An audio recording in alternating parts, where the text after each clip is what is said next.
Hi everyone! Na-miss niyo ba ako? Naku, pasensya na at medyo delayed tayong naka-upload ngayon. Kasi nga, yung Mamma Mia niyo, as you can hear, hindi pa po okay ang ating boses. Naku naman, bakit naman ganito?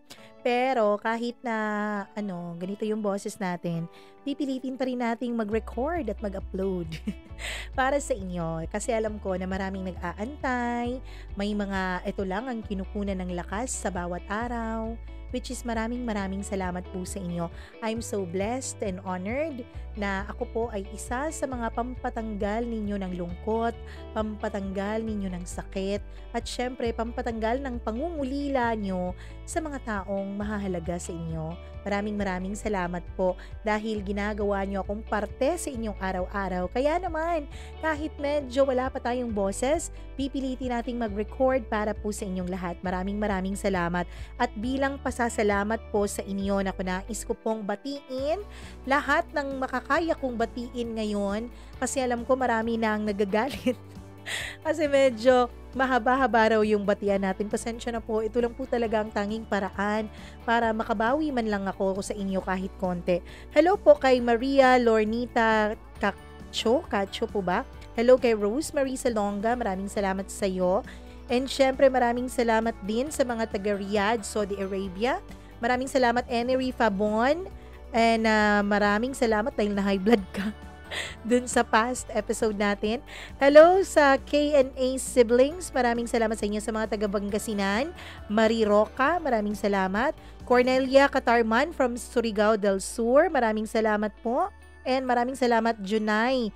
Ayun, Junay May. Marie, maraming salamat sa iyo. Moonchild, thank you so much.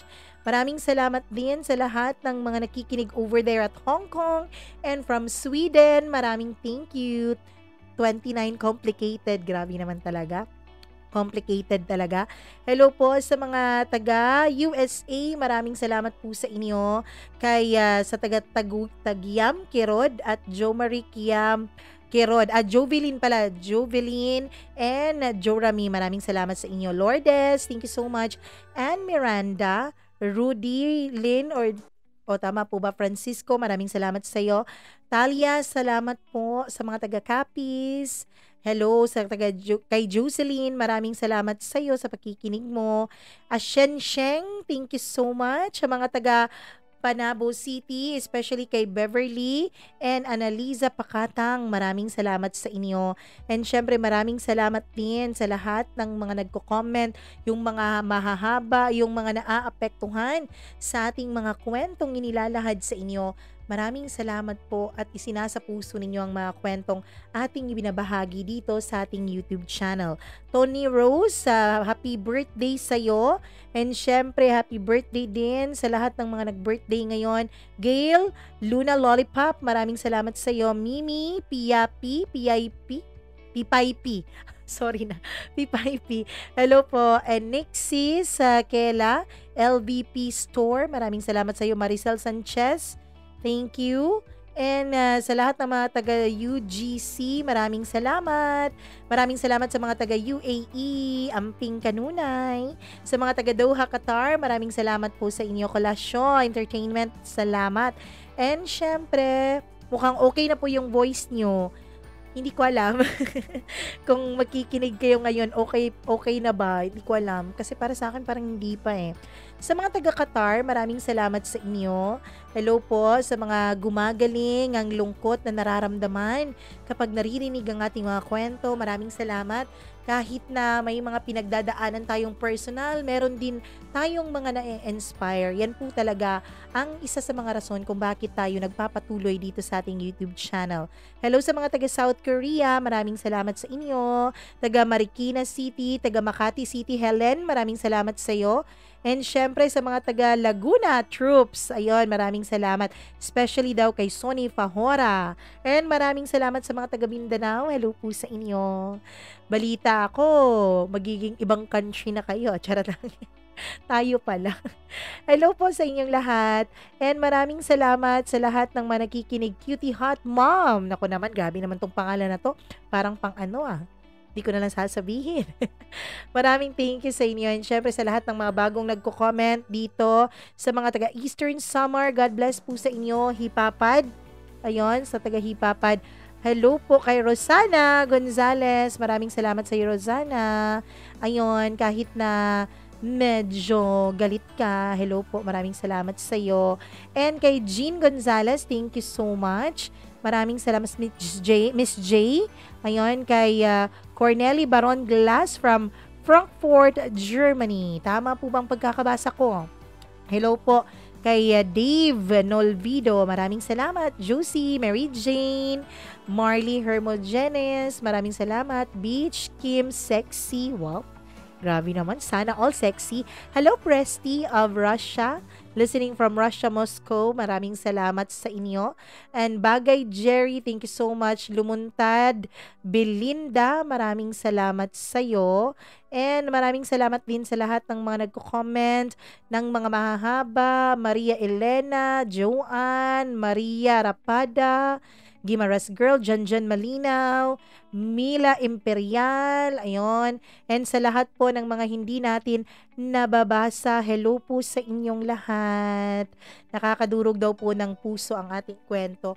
Meron talagang mga kwento ng buhay na nakakadurog ng puso. Pero siguro po, isa lang ang masasabi ko sa lahat ng kwento ng inyong mga buhay, iba't iba man tayo ng mga pinagdadaanan, lahat po yan ay magiging strength din natin in the end. Yung mga sakit na nafe-feel natin, magiging weapon din natin yan sa mga darating pang pagsubok sa ating buhay. Nako, mukhang kakaiba ang ating letter ngayong araw na ito. Ay, hindi naman masyadong kakaiba. Parang ganun din yan. Ikaw ba naniniwala ka na pag mahal mo ang isang tao, dapat wag mong pakawalan? O pag mahal mo ang isang tao, dapat pinapakawalan mo? Ano ba talaga? Ating babasahin at papakinggan ang kwento ni Adrian dito lamang sa paborito niyong programa, ang Dear Mama Mia.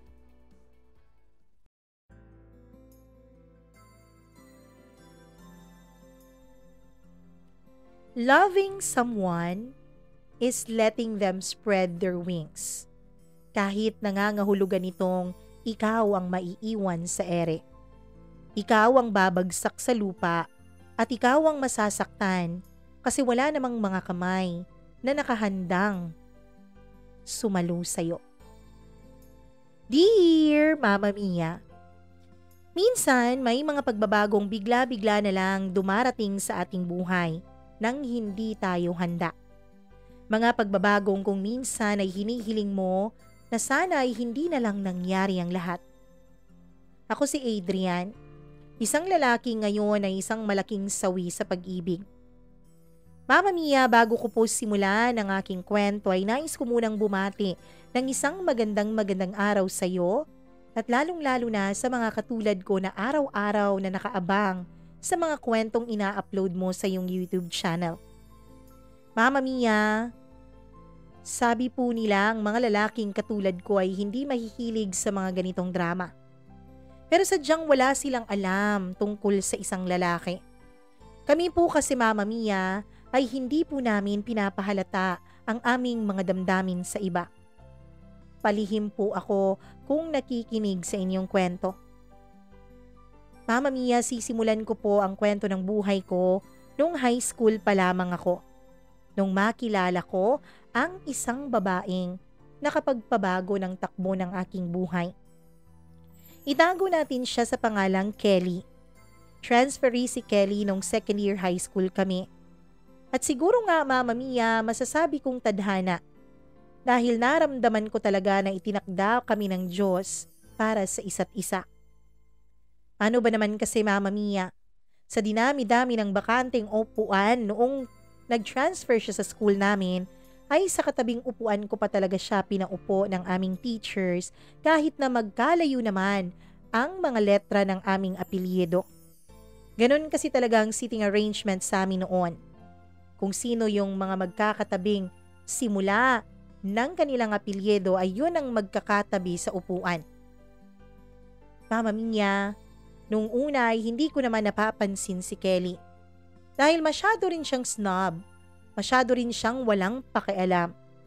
Masyado rin siyang Para bang napipilitan lang na mag-aral sa amin. Mama Mia, nasabi ko noon sa sarili ko na siguro nga iba ang kinalakhan ni Kelly. Nalaman ko noon na galing pala siya sa isang private school. Ha? Kaya pala siguro siya ganun ka-snob. Kasi baka ayaw niya na ma-transfer sa school namin. Nung una ay tahimik lang siya, hindi masyadong umiimik. Pero isang araw ay nagkaroon kami ng long quiz at naubusan po siya ng papel. Palingali nga po siya sa paligid. Hindi siguro niya alam kung sino ang hihingan niya ng papel hanggang sa nag-offer na ako sa kanya. Gusto mo ng papel? Tanong ko. Ngumiti siya sa akin at tumango. Binigyan ko siya ng walang pag-aalinlangan. Nagsimula na ang quiz namin. At nung matapos na yun, at uwian na ay nilapitan ako ni Kelly. Nagpasalamat siya sa akin. Adrian, thank you ha. At saka sorry nga pala kung hindi ako masyadong palaimik. Mahihain kasi talaga ako. At isa pa, hindi pa talaga ako sanay na maraming tao. Pasensya ka na ha. Sana maging magkaibigan tayong dalawa. Sabi niya. Umiti ako sa kanya, Mama Mia, at sinabi ko na wala namang problema yon. Handa akong makipagkaibigan sa kanya. Handa akong maging una niyang kaibigan sa school na yon. Kaya naman, Mama Mia, ay naging magkaibigan nga kaming dalawa. Nagkakamustahan kami araw-araw, nagkakakwentuhan, hanggang sa unti-unti ay nag-open up siya sa akin. Mama Mia, malungkot pala ang buhay ni Kelly. Sabi niya, kaya pala siya lumipat sa isang public school ay dahil naghiwalay pala ang kanyang mga magulang. Iniwanan sila ng kanyang ina. Sumama raw ito sa pinsan ng kanyang ama. Ang sabi niya, Mama Mia, ay ang mama niya raw ang mayaman talaga sa kanila. Kaya naman siguro naisip nito ng papa niya na wala na itong itutustos pa sa kanilang pag-aaral kaya pinag-transfer sila sa public school. Mula daw kasi nung umalis ang mama niya ay mukhang nagbago na rin ang papa niya. Hindi na rin ito masayahin. Hindi na rin ito palangiti. Mama Mia, ang sabi niya ay palagi na lang daw naglalasing ang kanilang ama. Kung minsan kapag gabi, kapag tulog na sila at dumating ito ay bigla na lang itong magwawala. Bigla na lang itong magbabasag ng mga gamit. Kaya naman pala ganun si Kelly. May matindi pala siyang pinagdadaanan sa buhay. May matindi pala siyang mga pagsubok. Mula noon ay inintindi ko na siya. May mga pagkakataon sa klase namin na tulala siya, na para bang ang lalim-lalim ng kanyang iniisip. Hinahayaan ko na lang siya, Mama Mia. At kapag napapansin yun ng teacher namin ay pinagtatakpan ko siya. Kapag tinatawag siya para mag-recite o para magbigay ng sagot sa tanong ng teacher, ay palihim ko po siyang tinuturuan para nang sa ganun ay wag siyang mapahiya sa klase. Mama Mia, ang sabi ko noon ay magiging refuge ako ni Kelly. Ako ang magiging safe place niya. Ako ang iintindi sa kanya. Lumipas ang 1 taon at natapos na rin ang klase namin. Naging close pa rin kami ni Kelly hanggang sa makagraduate kami ng high school.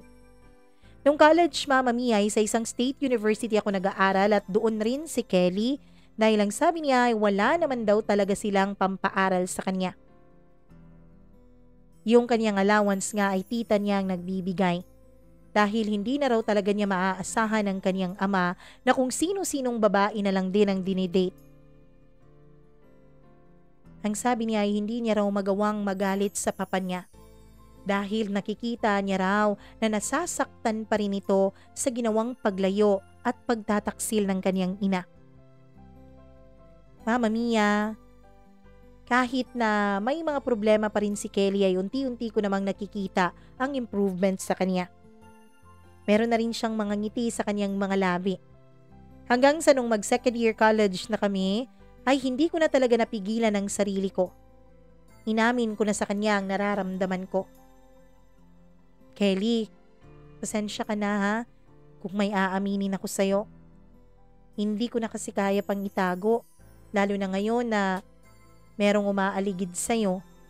Lalo na ngayon na nanliligaw sa'yo yung isang classmate natin sa isang subject. Ayoko na pagsisihan ang isang bagay na hindi ko ginawa. Mas mabuti pang magsisi ako sa isang bagay na ginawa ko. Panimula ako sa kanya.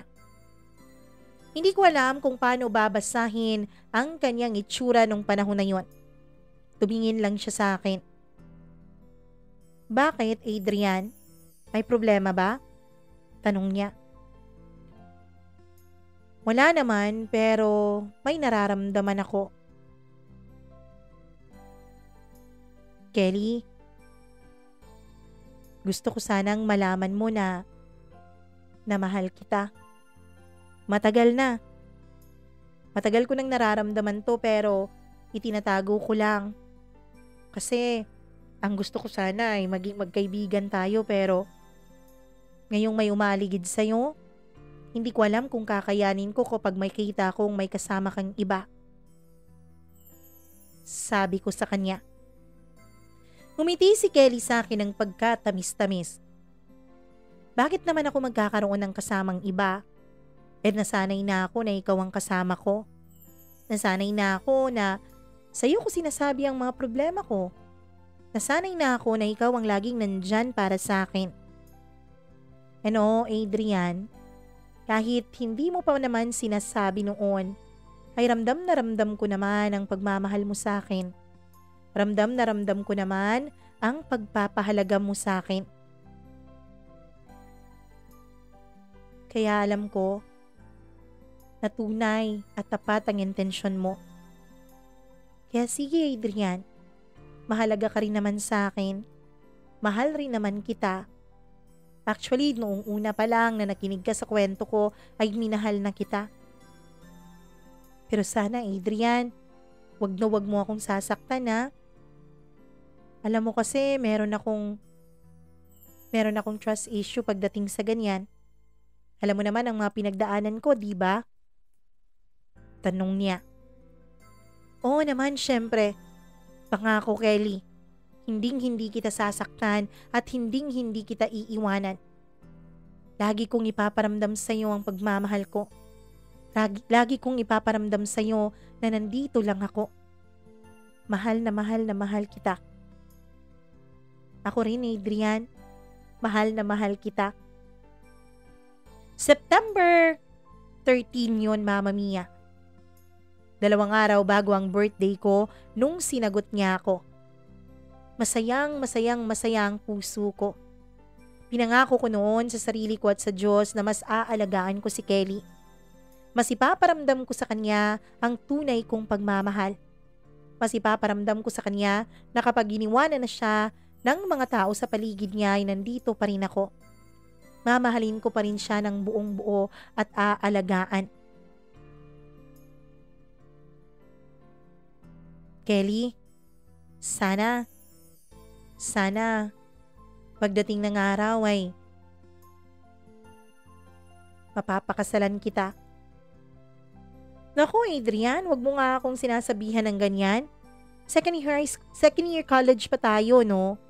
Kaya pwede ba pangarap muna bago kasal? Sabi niya habang nakangiti isang araw nung mag-celebrate na kami ng aming first monthsary. Siguro nga Mama Mia, nakakagulat naman talaga ang mga pinagsasasabi ko. First monthsary pa lang namin pero yun na agad ang nasa isip ko. Sa totoo niyan Mama Mia ay wala na akong ibang pangarap noon, kundi ang magkaroon ng stable na trabaho at magkaroon ng pagkakataon na mapakasalan ng babaeng minamahal ko. Ang tanging pangarap ko noon, Mama Mia, ay ang makasama siya sa habang buhay. Mahal ko siya.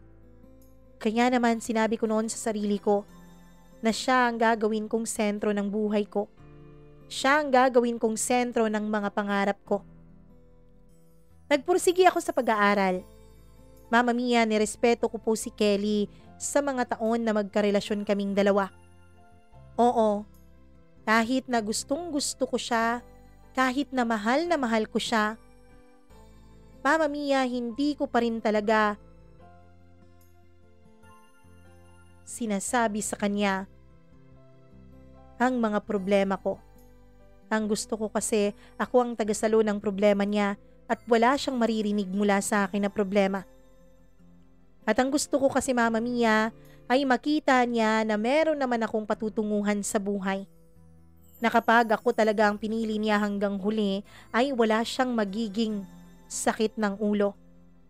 Naging mabuti akong boyfriend. Naging tapat, loyal at faithful ako sa kanya.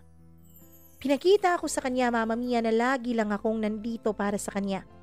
Pinakita ko rin sa kanya na kaya ko siyang irespeto at hindi gagalawin hanggat hindi pa kami handang pareho. Sinabi ko noon sa sarili ko na kapag magkaroon man ng pagkakataon na maangkin ko ang pagkababae ni Kelly, dapat dun na sa panahon kung kailan handa ako. Kung kailan handa akong panagutan anuman ang magiging resulta ng aming mga ginagawa. At yun nga ang nangyari, Mama Mia. Matapos po ang graduation namin at nakahanap agad ako ng trabaho, ay sinabi ko sa sarili ko na pwede na. Pwede ko nang pakasalan si Kelly. Alam ko rin naman kasi Mama Mia na siya rin naman ay nakahanap na rin ng magandang trabaho. Siya rin naman ay nagsasabi na kapag stable na kaming dalawa ay wala nang dahilan pa para hindi kami magpakasal.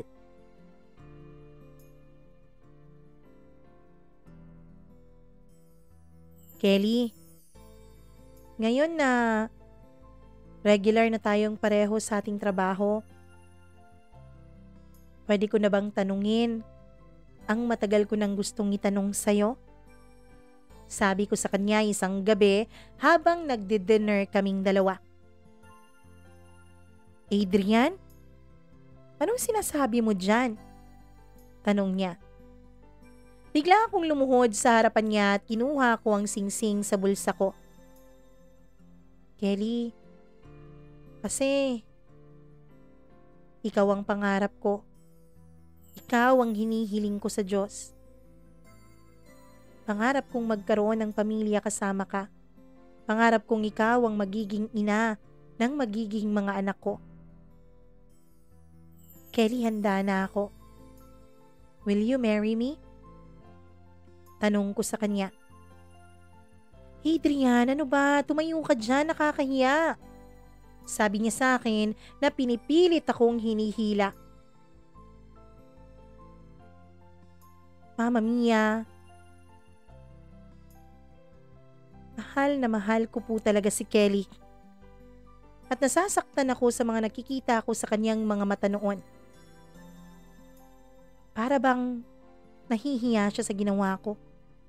Para bang ayaw niya ang ginagawa ko. Para bang may gusto siyang sabihin na iba. Ayoko sanang tumayo, Mama Mia. Ayoko sana na tumayo doon hanggat hindi niya sinasagot ng oo ang tanong ko. Pero wala akong nagawa nung hinila na niya talaga ako paupo. Pilit akong umingiti noon para wag ipakita sa kanya ang sakit na aking nararamdaman. Adrian, pasensya ka na ha. Masyado pa kasi tayong bata. 23 ka pa lang habang ako ay 22. Magto-23 pa. Hindi pa kasi ako handa sa kasal. Sabi niya na hindi makatingin ng diretso sa akin. Nagtatanong lang naman ako. Pwede naman na patagalin natin ang kasal. Pero ang gusto ko lang sana ay ma-engage tayong dalawa. Sabi ko, Adrian, kasi Kapag nilagyan mo na ng singsing ang mga kamay ko, kapag nilagyan mo na tong daliri ko ng singsing, lahat ng tao mag-e-expect na malapit na tayong ikasal.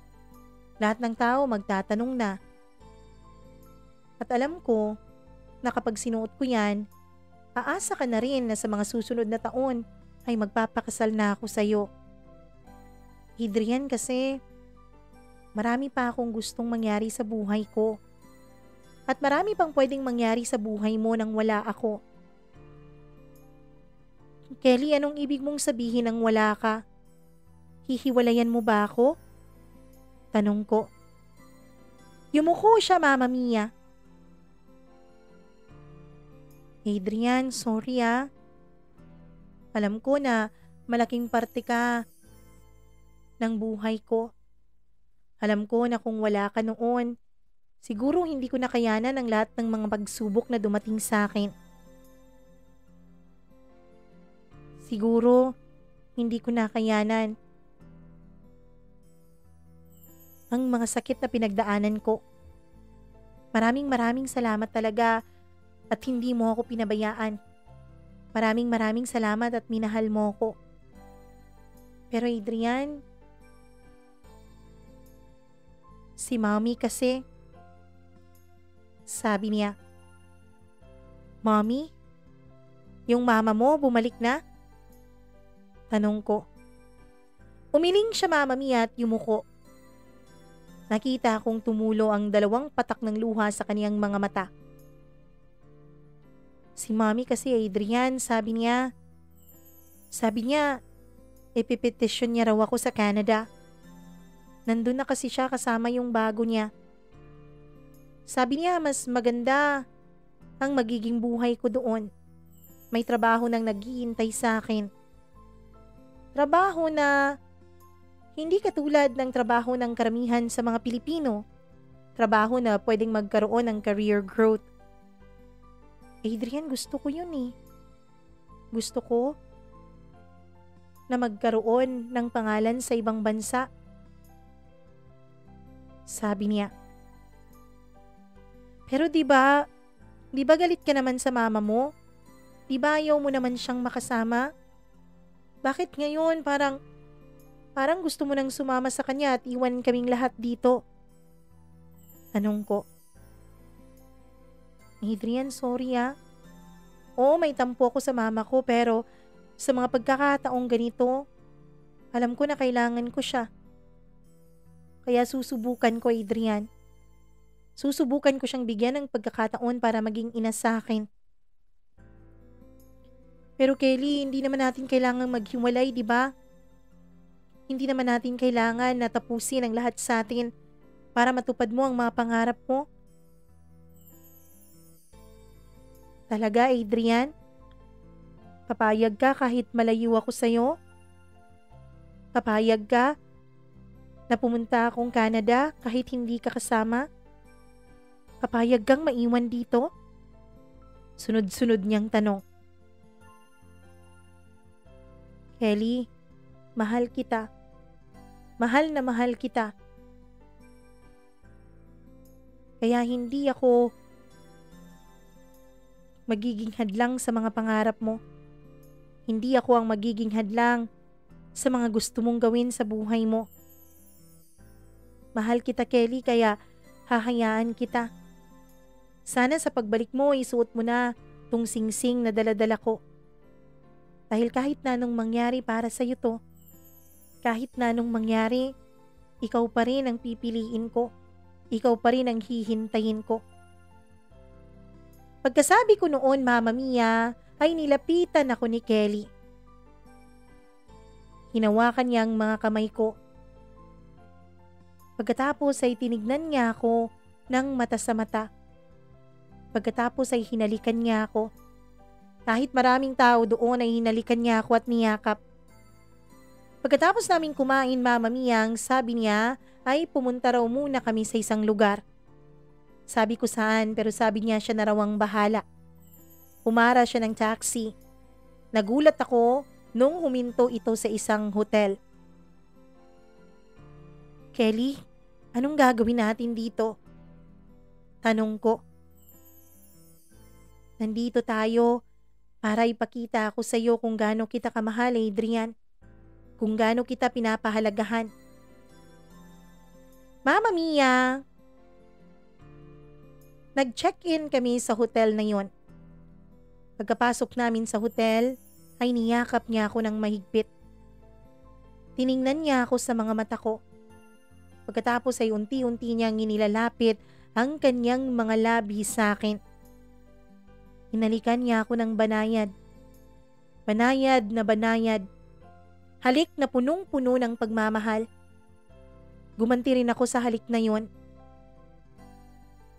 Banayad pa rin ang halikan naming dalawa hanggang sa unti-unti naming tinatanggal ang saplot ng isa't isa. Mama Mia, nung gabing yun ay pinakita sa akin ni Kelly lahat-lahat ng tungkol sa kanya. Binigay niya rin sa akin ang lahat-lahat. Kaya kahit na tinurn down niya ang proposal ko noong gabing yun, ay masaya pa rin ako. Dahil pinatunayan sa akin ni Kelly kung gaano niya ako kamahal. Mama Mia, ako ang unang lalaki sa buhay ni Kelly. Habang nagkaniig ang mga katawan naming dalawa, ay paulit-ulit naming sinasambit sa isa't isa ang mga katagang mahal kita. Ganun pala ang lovemaking, Mama Mia. Hindi naman totoo yung mga nababasa ko. Dahil sa akin, hindi naman po ang katawan ko ang nakakaramdam ng kasiyahan kundi ang puso ko. Para akong nasa alapaap noon. Para akong idunuduyan ng ulap. Habang magkaniig kaming dalawa ng babaeng mahal ko. At pagkatapos nga ng gabing yon ay halos araw-araw na akong may mangyari sa aming dalawa ni Kelly. Sabi niya kasi, susulitin na rin namin ang bawat araw na dumating dahil malapit na rin daw ang pag-alis niya. Inaasikaso na lang niya ang mga kulang niyang papeles. Nag-leave din ako sa trabaho ko ng 1 linggo, Mama Mia, para masamahan ko siya sa pag-aasikaso ng mga papeles niya at para masulit namin ang bawat araw na natitira para sa aming dalawa. Mahal na mahal ko si Kelly. Mahal na mahal ko siya.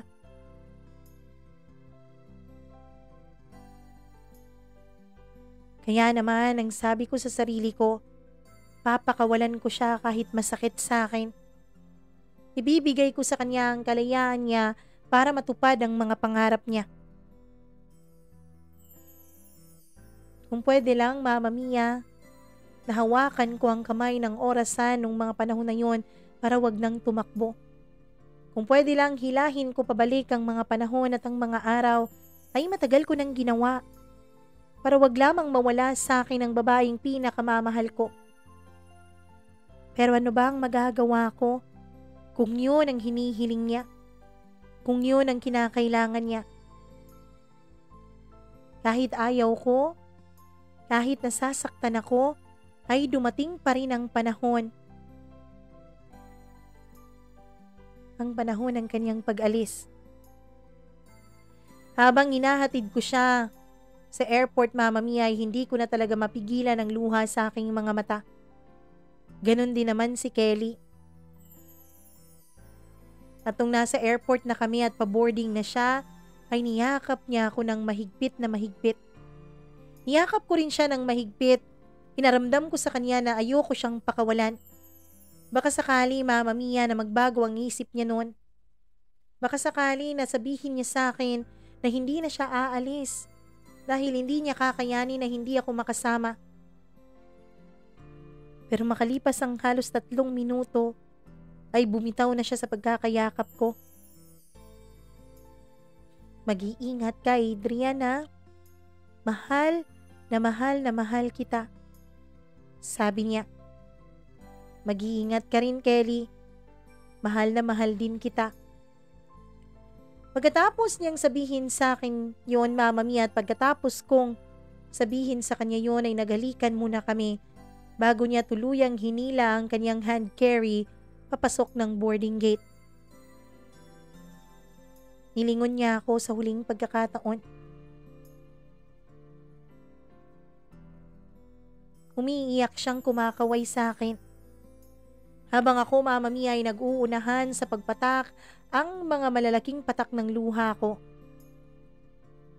Ganito palang pakiramdam kapag pinalaya mo ang isang tao.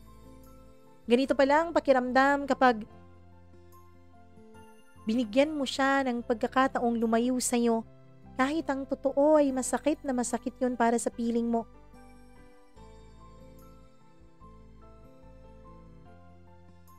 Mama Mia, tuluyan na ngang umalis si Kelly. Tuluyan na ngang lumipad ang eroplanong sinasakyan niya. Makalipas ang 2 araw ay nakatanggap ako ng tawag mula sa kanya. Kaya masayang masaya ako noon. Kahit na masakit, kahit na mahirap, ay pinilit ko pa rin ang sarili ko na maging masaya. Maging masaya ang boses ko habang kausap siya. Araw-araw noon ay magkausap kaming dalawa. Araw-araw ay nagsasabihan kami kung gaano namin kamahal ang isa't isa. Mabilis na lumipas ang 3 buwan. Pero para sa akin, Mama Mia, ay 3 taon na yun sa sobrang pagkamiss ko kay Kelly. Hanggang sa bigla na lang ay hindi na siya muli pang nag-chat o kahit man lang tumawag sa akin. Tinatanong ko siya kung may problema ba kami. Ang sabi niya, wala naman. Sadyang busy lang daw talaga siya sa trabaho.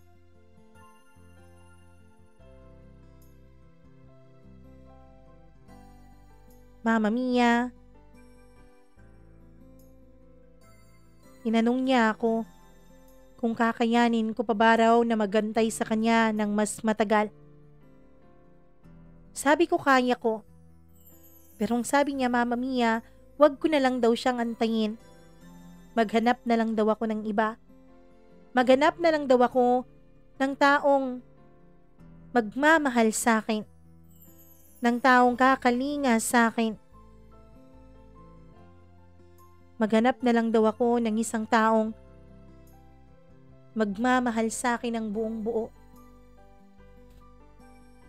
Mama Mia, hindi ko kinaya ang mga sinabi ni Kelly. Bakit ganoon? Bakit niya ako iiwan? Tinawagan ko siya pero hindi na makontak ang number niya. Sinubukan ko siyang i-video call pero hindi niya sinasagot. Kinakancel niya lamang ang lahat. Masakit para sa akin yun. Masakit na iniwanan niya ako. Ilang araw din akong text ng text, chat ng chat, at sinusubukang tumawag sa kanya. At ang mga araw na yun, Mama Mia, ang naging mga mabibigat na araw sa buhay ko. Hindi na ako makapag-concentrate sa kahit na anong gawin ko. Hindi na ako makatulog. Niyang magutom ay hindi ko na nararamdaman. Hindi ko na maisip noon, Mama Mia, kung kakayanin ko pa bang mabuhay nang wala siya sa piling ko. Hanggang sa napabayaan ko na rin pati ang sarili ko at ang trabaho ko. Hanggang sa tinawagan na ako ng mga kaibigan ko sa trabaho at ang sabi ay kung hindi pa ako papasok ay mateterminate na raw ako. Mama Mia, tinanong niya ako ng kaibigan ko kung si Kelly lang bang mahalaga sa akin. Kung si Kelly lang bang minamahal ko. Kung wala na ba akong pagpapahalaga sa ibang tao sa buhay ko. Ang sabi ko noon ay si Kelly lang naman ang nagpapasaya sa akin. Si Kelly lang naman ang pangarap ko. Siya lang naman ang gusto kong makasama habang buhay at wala nang iba pa. Kaya naman ang sabi nila mag-submit na raw ako ng resignation letter ko kesa sa masisante pa ako. At yun nga ang ginawa ko, Mama Mia. Nag-submit ako ng resignation letter. Pagkatapos kong mag-resign, ay umuwi ako ng bahay. Pagod na pagod kahit wala naman akong masyadong ginawa. Masasaktan kahit na wala namang literal na nananakit sa akin. Tinignan ko ang email ko. Tiningnan ko ang chat box ko pero hindi pa rin nagsisin si Kelly. Hindi pa rin niya ako minamahal. Hindi pa rin niya ako binabalikan. Natitiis niya ako. Mama Mia, mag-aapat na buwan na akong walang trabaho noon. Umaasa na lang ako sa mga magulang ko dahil wala naman akong naipon na pera. Yung naipon ko kasi sa bangko ay hindi ko ginagalaw dahil para sana yun sa kasal naming dalawa ni Kelly. Iniisip ko, paano pa matutupad ang kasal na yun? Gayong iniwan na ako ng babaeng pinakamamahal ko. Hanggang sa isang madaling araw, hindi ko na malayan na nakatulog pala ako sa kakaiyak ko nang bigla na lang sumisigaw ang mama ko sa kabilang kwarto. Adrian! Adrian, tulungan mo ako, ang papa mo! Paulit-ulit niyang sigaw. Dali-dali akong bumangon at pinuntahan ang kwarto nila. Mama Mia, si papa po, nakahiga at naninigas. Adrian, hindi na humihinga ang papa mo, sabi ni mama. Doon Mama Mia ay mabilis akong lumabas at tumawag sa aming mga kapitbahay na may sasakyan at nagmamakaawa na ihatid kami sa ospital dahil emergency. Mama Mia, mabuti na lang talaga at may isang kapitbahay kaming nagmalasakit. Agad-agad niyang kinuha ang kotse niya at agad-agad niya akong tinulungan na maibaba si Papa. Nung nasa ospital na kami, ay comatose po ang papa ko. Inatake pala siya ng high blood, Mama Mia, habang natutulog. Wala kaming pera noon. Oo, meron pong health insurance ang papa ko sa kanilang kumpanya pero hindi naman sapat yun dahil na-ICU po siya. Masakit na masakit ang sinapit namin noon. Ang mama ko naman ay may konting pera sa kanyang savings account na siyang ginamit namin paunang down payment sa ospital. Mahal po ang ICU, Mama Mia. Mahal po yung makomatose ka at nakatubo na ang katawan mo. Araw-araw, gastos. Araw-araw kulang-kulang 10,000 ang ginagastos namin sa ospital. Hanggang sa maubos na nga ang kabuhayan namin. Naisangla na rin ang bahay namin at ang iba pang mga properties ng mga magulang ko. Lahat ng mga regalo na alahas ng papa ko sa mama ko ay naisangla na rin. Wala nang natitira sa amin, kundi ang savings ko na lang para sana sa kasal naming dalawa ni Kelly. Doon ko naisip, Mama Mia, na hindi na rin naman kami magkakabalikan siguro ni Kelly dahil wala naman na siyang amor sa akin. Kaya ginamit ko ang perang yun. Winidro ko yun. At yun ang nagsalba sa buhay ng papa ko. Kalahati ng katawan ng papa ko ay paralyzed na, Mama Mia. Kaya wala na siyang kakayanan pang magtrabaho. Ako na ang naghanap ng trabaho para sa pamilya namin. Mahirap. Mahirap dahil medyo bad record na ako sa huling kumpanyang pinagtatrabahuan ko. Pero pinipilit ko pa ring lumaban. Pinipilit ko pa ring bumangon at pinipilit ko pa ring mag-provide para sa pamilya ko. Doon, Mama Mia, unti-unti nababawasan ang pag-aalala ko tungkol kay Kelly. Nababawasan ang sakit na nararamdaman ko sa kanya dahil meron na akong ibang pinagkakaabalahan. Meron ng ibang sumasakop ng atensyon ko. Ang trabaho ko at ang pag-aalaga ko sa magulang ko. Humingi ako ng tawad sa mga magulang ko, Mama Mia. Humingi ako ng tawad dahil napabayaan ko sila dahil sa sobrang pagkalungkot at pagkalugmok ko. Yung mama ko ay pinatawad naman ako. Alam ko rin kahit hindi nakakapagsalita ang papa ko ay pinapatawad niya na ako. Dahil sa tuwing hinahawakan ko ang kamay niya, ay unti-unti niyang hinihigpitan ang pagkahawak nun. Mama Mia, ay binuhos ko po lahat ng panahon at oras ko sa trabaho hanggang sa ma-promote na nga ako. Dito ko na rin nakilala si Agnes. Si Agnes, Mama Mia, ay nagtitinda po ng mga ulam sa amin sa opisina. Mabait siya, palangiti at masiyahin. Ibang-iba sa akin, ibang-iba rin kay Kelly noon. Mama Mia, si Agnes ay may malawak na sense of humor. Masaya siyang kasama. Kaya naman, unti-unti ay nahuhulog ang loob ko sa kanya. Dahil palagi niya akong napapatawa. Palagi niyang napapagaan ang bigat na aking nararamdaman.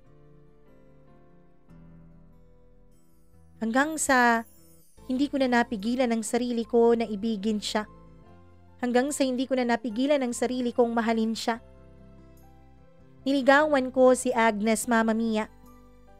Hindi naman niya ako binigo at sinagot niya ako. Pero, sigurado ka ba talaga sa akin, Adrian? Professional ka, nakapagtapos ka. Ako hindi. May maganda kang trabaho samantalang ako, nagtitinda lang ng ulam. Ano ka ba naman, Agnes? Ang pagmamahal at ang pag-ibig ay wala naman sa estado ng buhay ng isang tao. Nasa puso yun. At sa puso ko, alam kong mahal kita. Mama Mia, hindi nagtagal ang panliligaw ko kay Agnes at sinagot niya rin agad ako. Naging kaming dalawa. Minahal niya ako at minahal ko rin siya. Hanggang sa may nangyayari na rin sa amin. Hanggang sa nagbunga na ang relasyon naming dalawa. Doon ay naisip ko na pakasalan na si Agnes. Mama Mia, yung singsing na binili ko noon para sana kay Kelly ay binigay ko kay Agnes nung mag-propose ako sa kanya. Sabi ko, ang singsing na yon ay binili ko para sa babaeng mahal ko. Mahal ko na naman si Agnes kaya para sa kanya na yon. Wala na akong nararamdaman pa kay Kelly. Sabi ko noon sa sarili ko. Mama Mia, masayang masaya ako noon nung tinanggap ni Agnes ang alokong pagpapakasal. At dahil buntis na siya ay minadali namin ang pagpapakasal naming dalawa. Pero bago ang araw ng kasal, ay may isang taong nagbabalik mula sa buhay ko, mula sa nakaraan ko. Isang araw, Mama Mia, ay nasa grocery ako noon. Nung biglang may lumapit sa akin. Adrian? Sabi niya. Nung tingnan ko yun ay classmate pala namin yun ni Kelly nung high school. Ikaw pala, kumusta na? Sabi ko na na-excite pa nung makita ko siya. Eto, may asawa na. Siya nga pala, Adrian, may gustong mga musta sa'yo. Sandali ah. Huwag kang aalis dyan, sabi niya sa akin. Pagbalik niya, Mama Mia, ay para po akong kandilang itinurok sa kinatatayuan ko. Si Kelly ang nakita ko, Mama Mia. Magandang Kelly. Bes, ano ba? Adrian? Hi, kumusta ka na? Sabi niya sa akin na halatang pinilit talaga ng best friend niya na makita ako. Kumusta ka na? Tanong ko sa kanya. Eto, okay pa rin. Ikaw, kumusta? Eto, ikakasal na. Sabi ko sa kanya. Ewan ko, Mama Mia, pero nakakita ako ng lungkot na gumuhit sa kanyang mga mata nung sabihin ko ang mga katagang magpapakasal na ako. Congratulations sa'yo. Sabi niya nang nakangiti, pero halatang halata sa mga mata niya ang sakit. Doon, Mama Mia, ay nakaramdam ako na para bang nakaganti na rin ako kahit papaano. Kung nasaktan siya sa pagpapakasal ko, ay mabuti yon. Dahil kasalanan naman niya lahat kung bakit ako magpapakasal sa ibang babae. Kasalanan naman niya lahat kung bakit ibang babae ang ihaharap ko sa altar at pangangakuan ko ng habang buhay sa harap ng Diyos.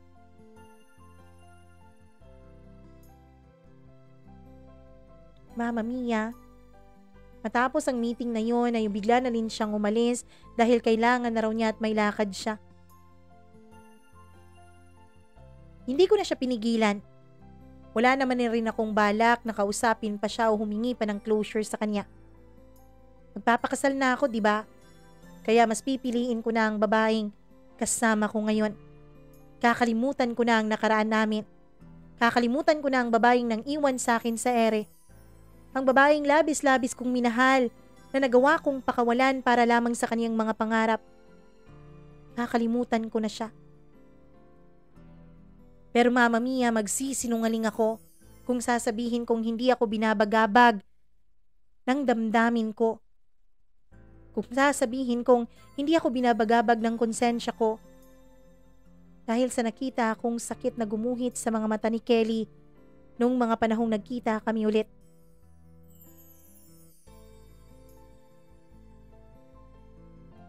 Isang araw bago ang kasal ko ay may tumawag sa akin.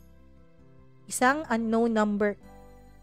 Nung sinagot ko ay yung kaibigan pala ni Kelly. Ang sabi niya may sasabihin lang daw siya sa akin. Kung kasama mo ang kaibigan mo, wag na lang. Ayoko. Ayoko na siyang makita, pwede ba? Sabi ko. Hindi ko siya kasama, Adrian. May sasabihin lang talaga ako sa iyong importante. At gusto ko na malaman mo ito bago ka magpakasal sa iba. Pagkasabi ko niyan noon, Mama Mia, kahit na medyo nag-aalangan ako ay pumayag akong makipagkita sa kanya. Doon ko nalaman ang lahat. Hindi pala ako iniwan ni Kelly sa ere. Mama Mia, nagkaroon pala siya ng malubhang sakit. Sakit na hindi kayang gamutin ng mga doktor dito dahil wala naman silang pera. Ang kondisyon ng mama ni Kelly ay doon siya sa Canada magpagamot. At yun nga ang nangyari. Kaya raw ako iniwan ni Kelly at kaya raw siya nakipaghiwalay sa akin ay dahil sinabi raw ng doktor doon na wala na raw siyang pag-asa pa na mabuhay. Ayaw daw ni Kelly na masaktan ako kapag tuluyan siyang nawala.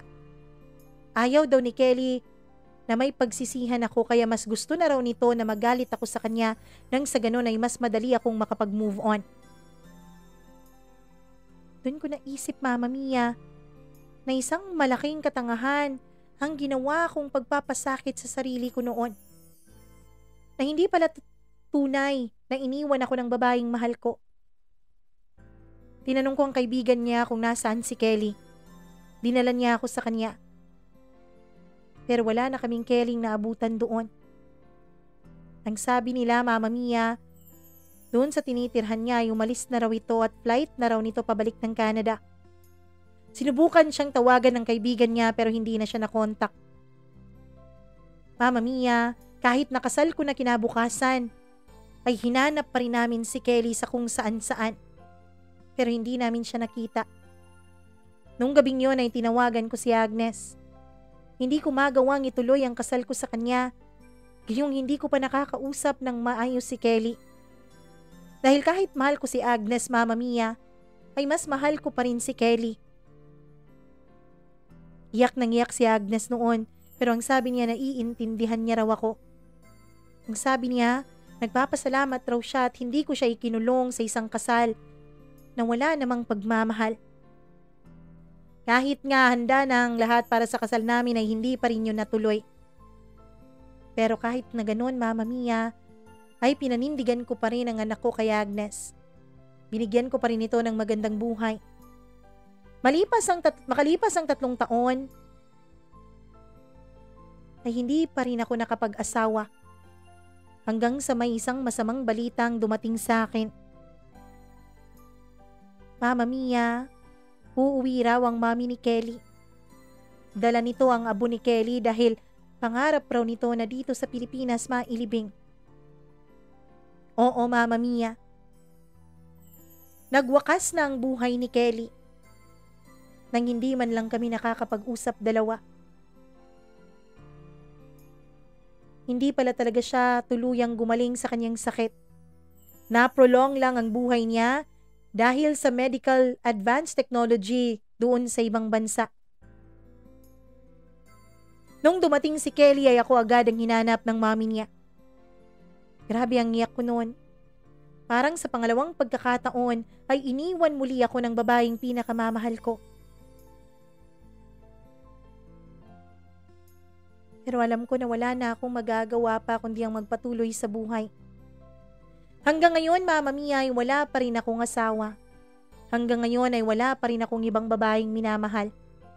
Si Agnes po ay nakapag-asawa na ng iba at meron na rin silang anak.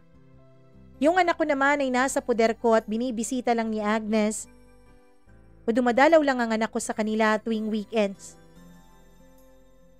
Hindi ko alam kung magkakaroon pa ako ng pagkakataon na makapag-asawang muli. Hindi ko alam kung magkakaroon pa ako ng pagkakataon na magmahal pa ulit.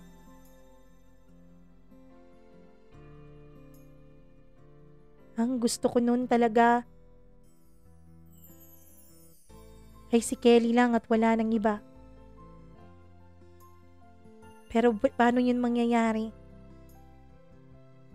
Wala nang pwedeng mangyaring ganon dahil wala na ang babaeng mahal ko. Hanggang ngayon ay masakit pa rin pero pilit pa rin akong lumalaban sa buhay. Naniniwala ako na darating din ang araw at muli kaming magkikitang dalawa. Hanggang dito na lamang po ang kwento kong ito, Mama Mia, at maraming salamat sa pagbibigay mo ng oras para basahin ito. Muli po, lubos na gumagalang, Adrian.